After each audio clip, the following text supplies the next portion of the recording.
Well, good afternoon, Trinitarians, and welcome to our final Faith in the 828 for 2021. And we've saved the best for last. Don't tell all the other guests that. We've saved the best for last for you. Our topic, of course, as we've been discussing these last weeks, is peace in our time, taken from that hymn, God the Omnipotent.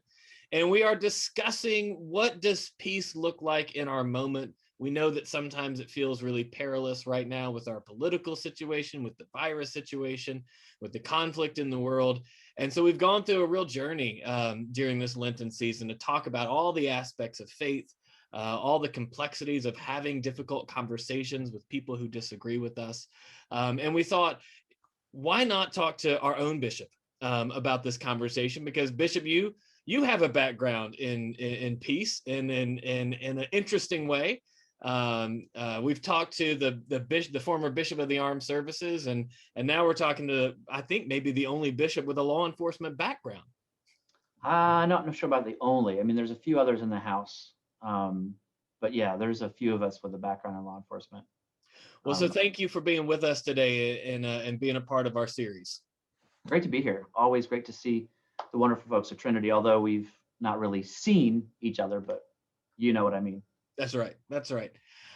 So as I mentioned, you do have a law enforcement background. I think most people probably know that in this diocese by now, but just in case, refresh our memory, your pre-collar days. What was that like for you? So I started, my plan was, I was going to go to law school, and I actually had my dream was to be a federal prosecutor and to prosecute organized crime. I had a passion, sort of this idea that I wanted to go chase down mobsters. And instead, so you're chasing down clergy. Yeah. So do your own sort of psychoanalytical work on that. So I thought about being a prosecutor, and then the goal, I kind of envisioned that I would become a prosecutor, and then I would eventually run for U.S. Senate, and I'd be a senator. And so that was sort of my thing that I was thinking about. But when I was in college doing undergraduate work, I was actually switched from political science to criminal justice. And I had a adjunct professor who was actually the state attorney, the district attorney of where I went to school. And in a conversation with him about, being a prosecutor, he said, the only way you're really going to be a successful prosecutor is if you spend time with people on the street and get an understanding. So he encouraged me to do a ride along while I was in college and to kind of get a little more familiar with the world of law enforcement, even public defenders, try to get an idea of what it's like. And so I went on a ride along. He had been the sheriff of that county for 8 years before he was the state attorney. And so I got hooked.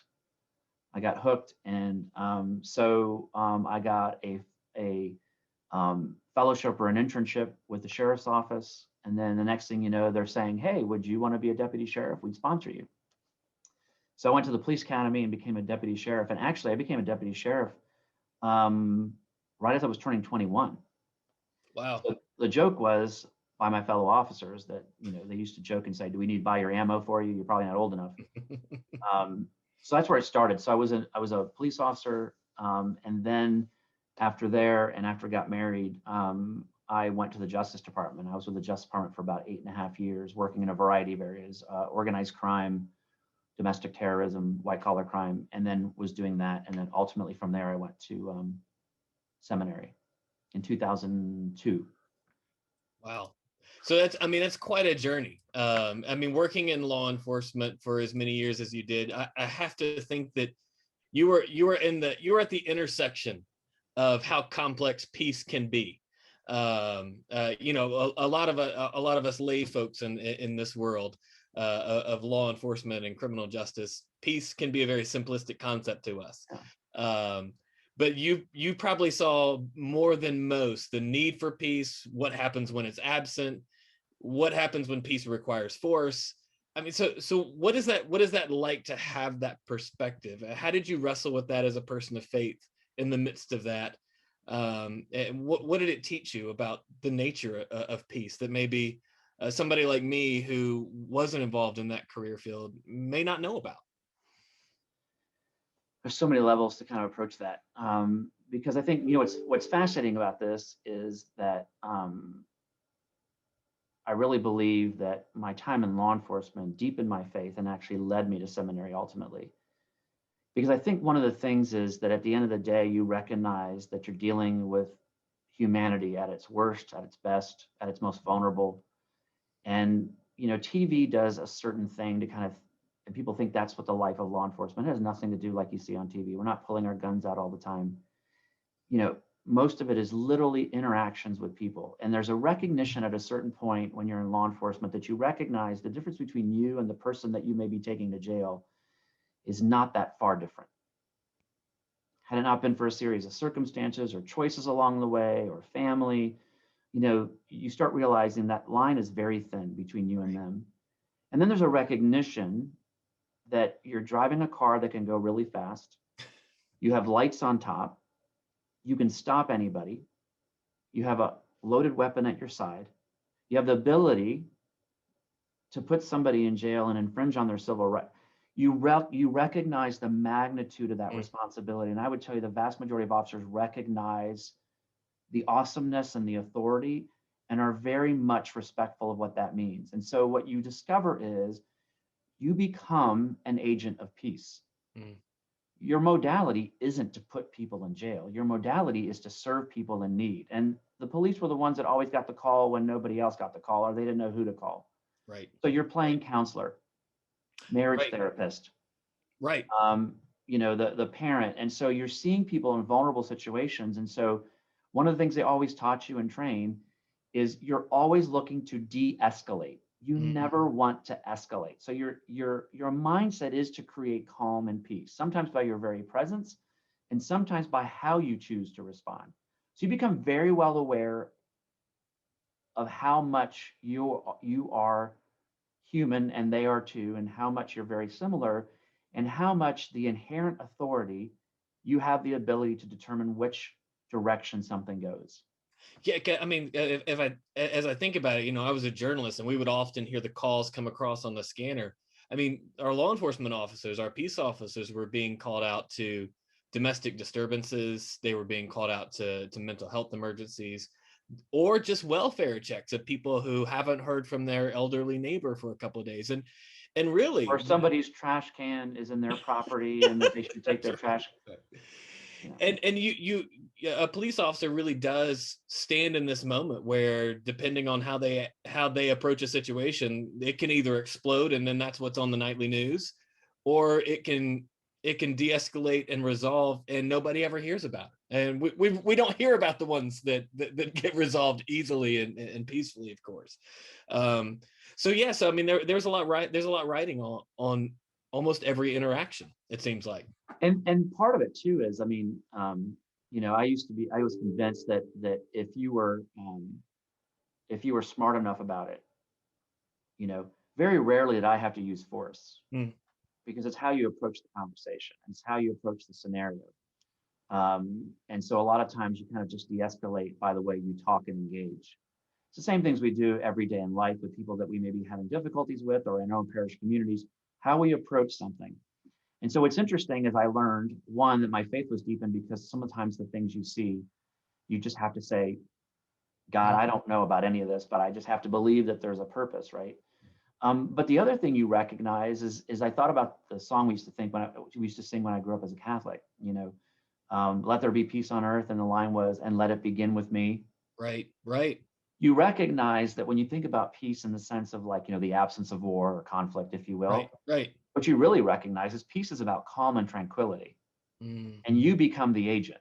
And so I believe that's the same way for us in the church is, if we're not in a place of calm and tranquility, it's really hard for us then to be agents of that peace. And so I really believe it resonates from that. And so if I was able to be tranquil at a scene and calm, that's what you end up. And so if you come in looking for the fight, or things just are going to escalate.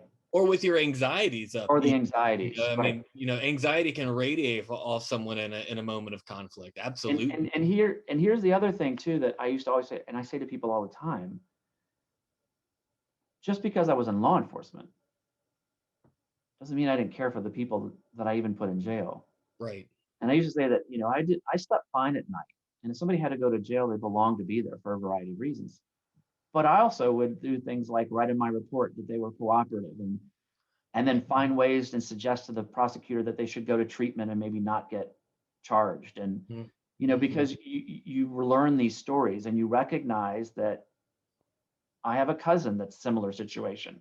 Right. And I hope they have an officer who's willing to work with them to say they need to get treatment, and jail probably isn't the way to go. But one of the things that I found is being a faithful person and being in law enforcement are not mutually exclusive. And I say that because when I was early in the discernment process for priesthood, there was actually somebody who asked me, how could you possibly be a priest when you were in law enforcement? Wow. But Because in their mind, it was completely counter. But the way you describe how you move as a law enforcement officer, it sounds like it's very much rooted in empathy. It is. And being able to not just connect with another human being, but see yourself in their shoes and understand kind of the set of circumstances that bring them to that juncture that they meet you at. So it sounds like it's your time as a law enforcement officer definitely still informs how you understand the world and even as a bishop.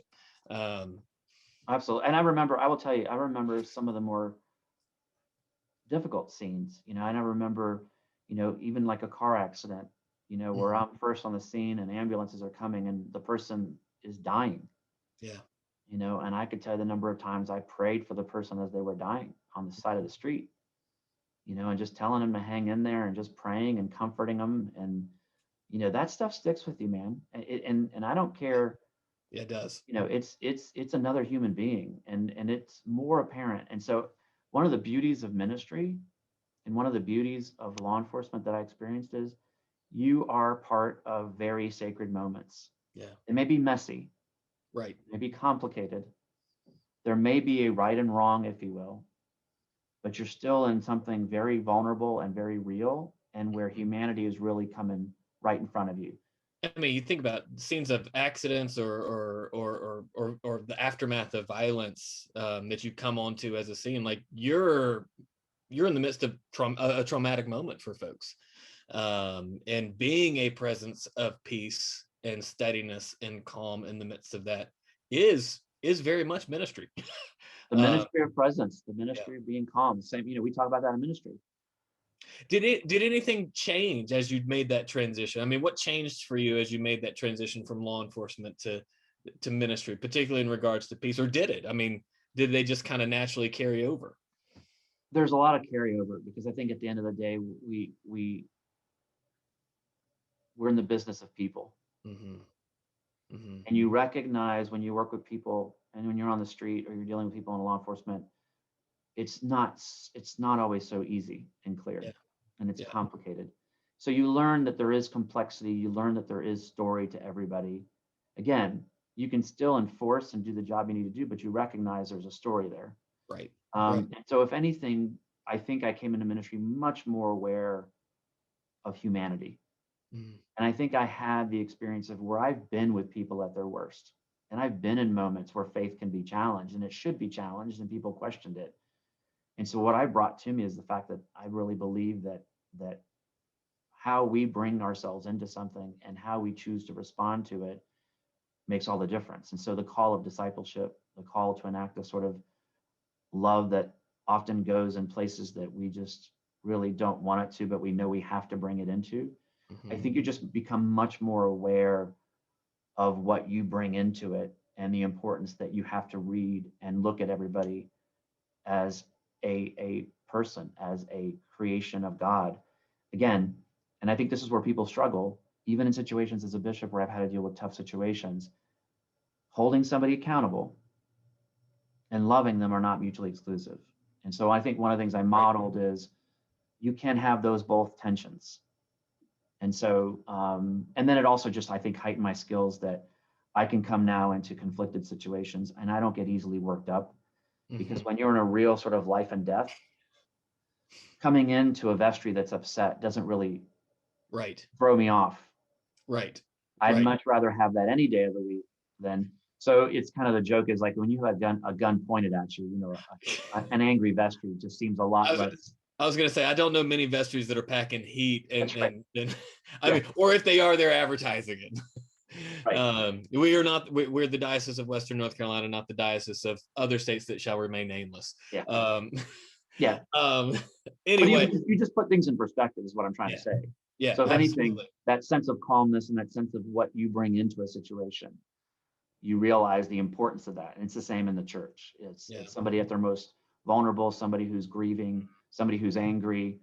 Um, your ability to be in there and be tranquil, to be right. calm, to be centered, um, will often influence sort of the direction that will go. And I think that's the ministry of presence that I think we underestimate Mhm. for ourselves as Christians, is that sometimes people don't really need you to say anything. So, They and just need sometimes you to it's be worse. with them. They And just need sometimes to it's be worse sometimes it's worse if you do say something. absolutely, Because absolutely. they're not in a space where they're going to hear anything, and anything you say is probably going to be the wrong thing. What they need is the knowledge that they're not alone, Exactly. and Exactly. they need to not be alone. Exactly. So I'm sure you get these kinds of questions all the time, but it has been an interesting year to be in law enforcement. I don't think that's something that anybody can deny. It's not a political statement. It's just an observation. I mean, you've got the events that happened at the Capitol in January. You've got the protest over the summer. I mean, we hear people saying things like "no justice, no peace," and then you have on the other side criticism that a protest is only valid when it is peaceful. So how do you wrestle with witnessing those things as a former law enforcement officer?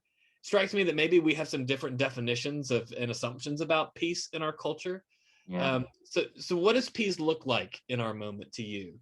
And what are some of the tools and skills that we, either as a church or as human beings, need to begin to start developing in order to get back to more of a place of peace? Man, that's a subject we could spend quite a bit of time talking And about and write books and unpacking. solve the world's problems and We could do it all. Um, so after George Floyd, Mhm.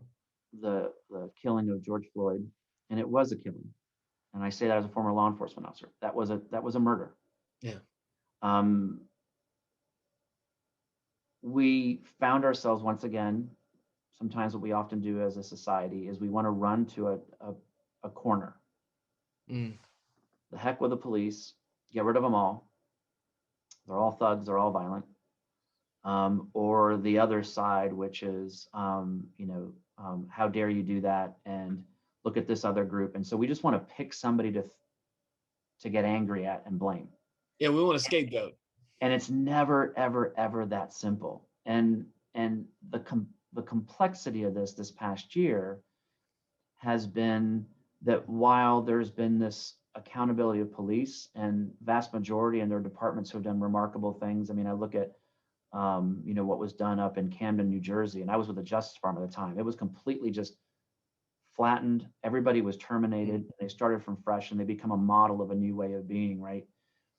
So those kinds of things are happening and are good and should continue to happen. But then we have the other part, which is troubling, which is people who I know who are law enforcement officers who are getting threats on social media, Right. who are getting harassed and their family were getting harassed just because they were law enforcement officers. Not because they were in Minneapolis, not because they were involved in something themselves, just by the mere presence. And so I always get troubled by these extremes that people want to go to and not recognizing that these are people, Mm-hmm. not recognizing that a man was killed by people in uniform. And at the same time saying those people who killed George Floyd are not every law enforcement officer. Right. But we like to run to pick the corner and to pick a side, and it's always a lot fuzzier. And so for me this past year, and I've done quite a few interviews, and I've been helping the Absalom Jones Center for Racial Reconciliation in Atlanta, working through this issue about how the church can respond to police brutality and the issues of racism. And it really what it comes down to is, once again, the willingness to have very tough conversations, Mm. not screaming, Mm-hmm. not taking to Facebook and posting and reposting and firing shots at the other, but really saying at our local level, saying, are we creating a space here to simply say, we've got to hear where people are struggling? Mm. Because it is true. And I've spoken about this. being a Black male in the United States, your chances of being the victim of violence are much higher. Right. Not a political, it's just a fact. Right. And I could go back to my justice days when we would study violence and we would study the rates of violence and who were often the victims. And so there's a very legitimate issue to discuss as to the fact that you shouldn't be in fear just because of the color of your skin. And at the same time, we should be willing to be vulnerable that people can share their story to say, you know, someone told me, I grew up in a house where people use the N-word. Mm. I've carried that weight my entire life. I need a safe place to unpack that. I don't know what to do with it. So I think where the church, and I've said this repeatedly in this last year, is the church can be the one that brings people together to have these kinds of conversations. But it has to start with our willingness to say, we're not going to rush to social media and judge somebody Right. before we hear their story. Or saying, yes, I know you're 60 years old, but I'm still holding you accountable for the fact that when you were 13, you didn't know better. Right. We have this desire to want to run back and to judge everybody instead of meeting people where they are. And so one of the things that's troubled me this last year is the lack of willingness to create a safe space for conversation. Now, I know Trinity's been doing these wonderful conversations, creating the space, because I think in order to go forward, we have to hear the stories, right? We have to acknowledge where we've been. Sure. It doesn't mean that we're beating each other up for it, but it means is the only way we can dream about being what God wants us to be is we have to really acknowledge what we've done. Yeah. You know, so, and like asking for forgiveness, we're asking that these are the things we have done, things done and left undone. Right. But Right. until we're able to do that, we really then can't go on to the next and say, okay, then how do we build on God's dream, which is a beloved community? So I think peace right now in our moment is just allowing the space to be able to have conversation and start there and not be so quick You know, to rush. You talk about this rush to kind of like condemn, and it's true. Our culture has moved to this space of assuming the worst about everybody's motivation, Whatever, right? whatever it is. You know, and sometimes people have bad motivations. I mean, that's certainly true. But there's a sense that is carried over and bled into our interpersonal relationships, where you believe different from me because you're bad, not because you may think differently about them, and maybe some of your core values are centered in a slightly different moral area. That's not a bad moral area. That's just a different center. Being able to hear each other and listen to each other, really to have the emotional creativity to to be able to understand somebody else's perspective as they understand themselves. And here's the thing, and I've been in part of conversations where, you know, there's shift all of a sudden, now we want to judge that person. Well, what do you think it does? It right. shuts them down, and then they'll never share. And, you know, I've talked to people about the fact, you know, we're Anglicans, you know, we're the via media. Right. You know, we're in the middle. And some people will say that being in the middle is a cop-out. I believe that being in the middle is one of the hardest things to do. When you're holding on to two tensions and trying to bring them someplace, that's hard work. So our church is that middle way of holding these tensions. And I think part of the work of the church is to hold the various tensions in our community and to create the safe space to hold those and to be able to dive deep about it. Because until we're able to have those kinds of conversations, you can't move on. But you've got to hear everybody's story, whether you like it or not, Right. whether you agree with it or not. You got to hear it, and you got to give the space for it. It reminds me of the story of Zacchaeus in scripture, right? I mean, so here's this tax collector, legitimately probably not a good dude. You know, tax collectors at the time were known to be, the very nature of their profession was to exploit their fellow Jewish person, and like legitimately probably loathed by the people of Jericho. And so here Jesus comes through it, and Zacchaeus is up in a tree, says, come on down. He has this conversation. And what do the people do? They grumble and they want Jesus to condemn him. Like, I mean, that's what they want. Like, this is a bad dude. He's done some bad things. Please, Jesus, get on board and condemn this guy. And instead, what Jesus does is he invites him into relationship, right? He goes and he has dinner at his house. It's amazing how much sometimes we preach about forgiveness and God's love for all, except except for the people I don't like. What is it Anne Lamott says? When Yeah, God hates all the same people that I do, I know exactly. I probably made God in my own image. That's exactly right. And I think, and again, and again, I have this love-hate relationship with social media, and it's not social theology, it's social media. And I think part of the problem is because we have this ability to, if you will, and I've talked about them. Sometimes I get these emails that I call, they're basically email grenades. They're sent at the end of a day. They're charged. They pull the pin, throw it in my inbox, and now it's your issue and it's your problem, Bishop. And often people are surprised because what I do is I pick up the phone and call that person. And I think one of the challenges is that it's so easy to just drop something and run from it. And so while I love some of the technology, and you and I are in the same camp, there's a lot of things we love about this ability and what we're doing. But I think also, we have to recognize that it's social media, not social theology. Yeah. And so we should not be having, and nothing grieves me more when I see people that I've known for a long time going back and forth on Facebook on an issue. And it just descends into something that between two people who've known each other a long time.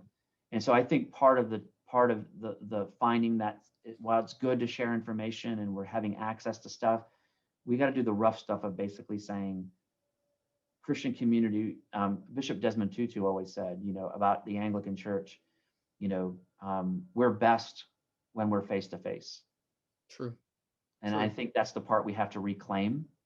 And so yeah, there's those moments where I just read something and I just go, well, I mean, and this happens in churches sometimes where fellowship can move online in ways that are unhealthy, Yes. and I thank God I've not seen this happen at Trinity, but in speaking to fellow priests in other dioceses and in other parishes, I've watched some churches begin to have struggles because of what happens online.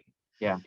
Which is a whole, and especially in our pandemic moment when we're mostly online and mostly not in person, it seems like that kind of almost fans the flame. So let's think about the past year. We've had a pandemic. We've had a contentious election season. We've had protests. And you're the bishop of a politically diverse diocese. I bet you've had an interesting year. I bet you've had to navigate some tricky waters. I mean, like it's probably been the most challenging year I've had so far as bishop. And I've had my ups and downs, and there are days where I've gone online and I've looked up truck driving schools to see, is that an option? Yes, I mean, to be perfectly honest, I mean, it's like a lot of the clergy. It's had those moments where you just feel, what are you doing? Yeah. And you grieve when you get correspondence from some people who question your faith, who question your commitment to God because they have a different opinion. Right. No matter how many times I've been through and done conflict resolutions and dealt with difficult people, that's not always a great thing to see come in your inbox or in the mail, where someone is openly questioning whether you love Jesus just because you're making a decision as to whether you'll open a church or not. Right. But then I recognize there's something more there. Yeah. Right. And so I've made a point of reaching out to the people who've written me, even the really most challenging letters, because I want to say to them, I understand your frustration and I need to hear more, but you need to hear me too. Right. And in a lot of these cases, we've developed this ability to share with each other, and it's not become anything that has become divisive or mean, because I do feel it's my responsibility to engage those folks. Even if at the end of the day they say, Bishop, I still think you're an idiot. But at least they respect the idiot and they understand the point. And so this year has tried that more than ever, to try to find that common ground, to try to take the deep breath. And again, like I said, that truck driving school application, was calling every now and then and saying, there's got to be something easier.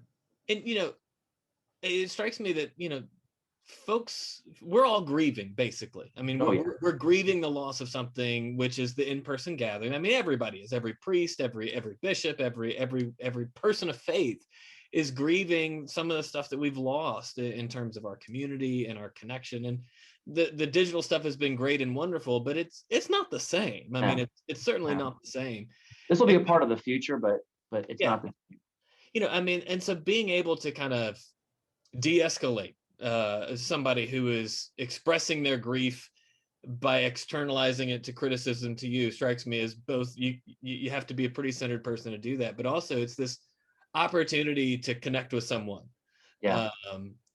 Which and I know you've talked about this before, that conflict isn't always a bad thing. Sometimes it really can deepen our connection with each other, because even if they disagree with you, after you've had the conversation, they at least know you care, right, in the same way and about the same kinds of things and there's always some new revelation. There's always something new that's birthed out of that. I don't believe that the toughest of conversations often bear the most fruit ultimately.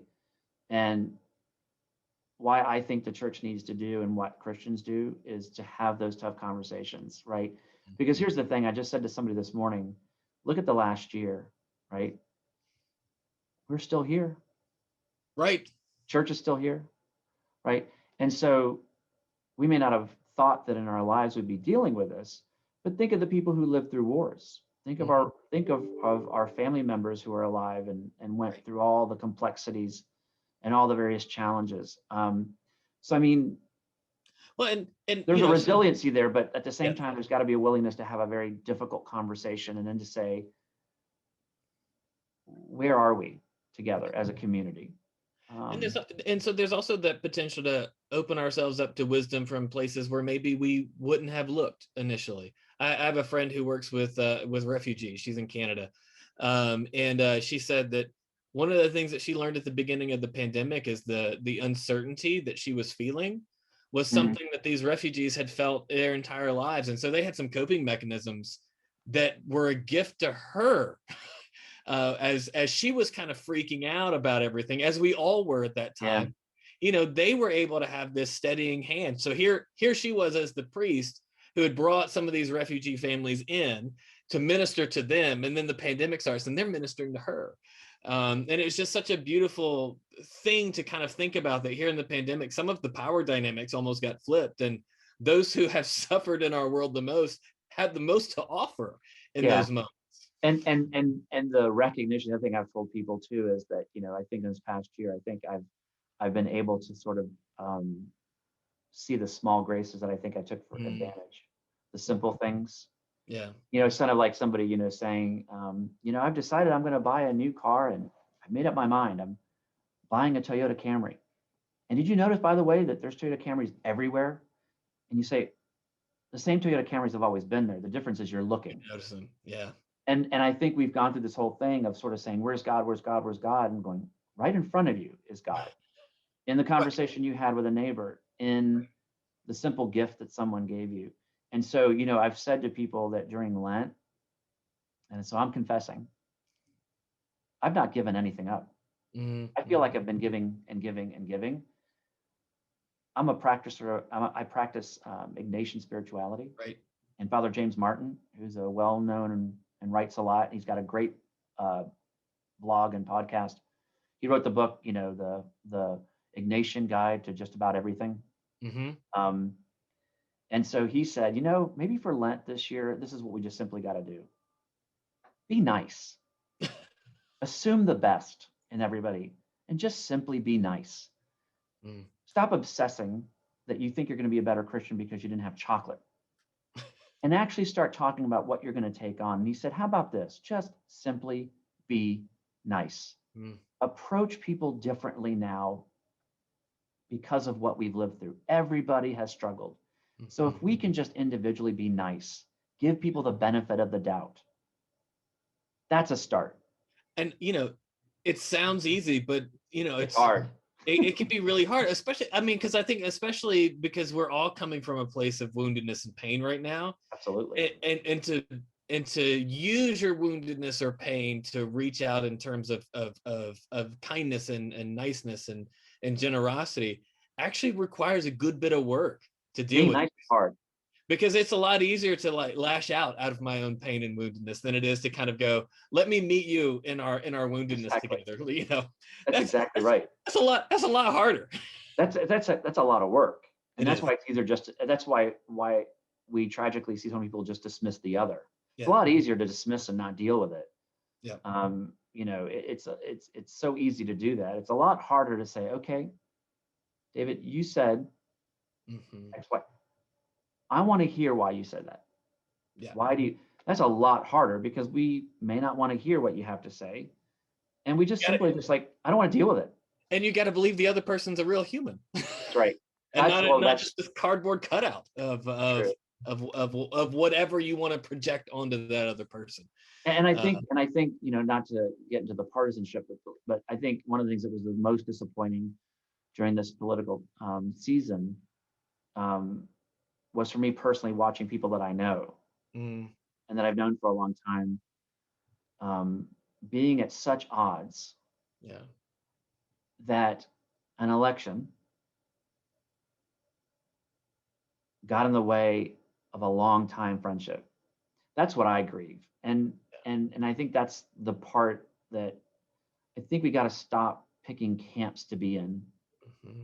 I think we've got to learn what it means to be community, and that as people of faith, yes, we identify ourselves as Christians and Episcopalians, but we should lean on our faith and say that's my primary. And Yeah. so as a result of that, it means that I respect the dignity of every human being, that I love my neighbor as myself.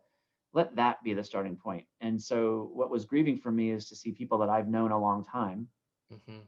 Hmm. personally, to watch them deteriorate and were willing to choose one thing Hmm. to define their entire relationship. And so that's the part that I grieve, and the part that I recognize. It really is up to us to be individually responsible for the way we're going to bring ourselves in, whether it's in our parish, whether it's a community group we belong to. It really does start with us.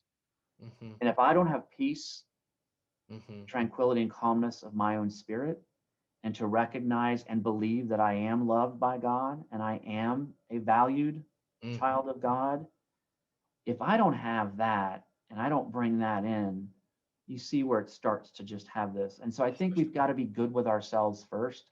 I think we got to be at peace with ourselves, Hmm. and then being willing to take that vulnerable sense of peace and where we're wrestling with and let it be present in these relationships. That's the catalyst. And Yeah. sometimes we think so lofty and high when in fact, as the song, as I said, we started, peace begin with me. Right. Um, it's got to be right here. It's got to be here. And if it's not here, how am I expect it to be out there? Mm. That's wonderful. I think that's actually a wonderful place to leave it, not just because we're kind of out of time, but because that's a wonderful call for us to be at peace with ourselves, and then to, in that vulnerability and centeredness, to move into the world, to know that we're loved so that then we can love others in the And I world. say, That's your my final, benediction. that's what I say in the blessing. I say, leave this place knowing that you are loved. So go love God, love your neighbor, and love yourself.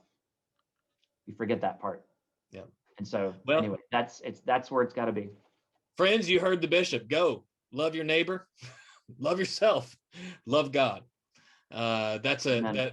that is a good commissioning for us as we enter into Holy Week and into the Easter season. So, Bishop, thank you so much for your Thank time, for you. sharing your Thank wisdom, you.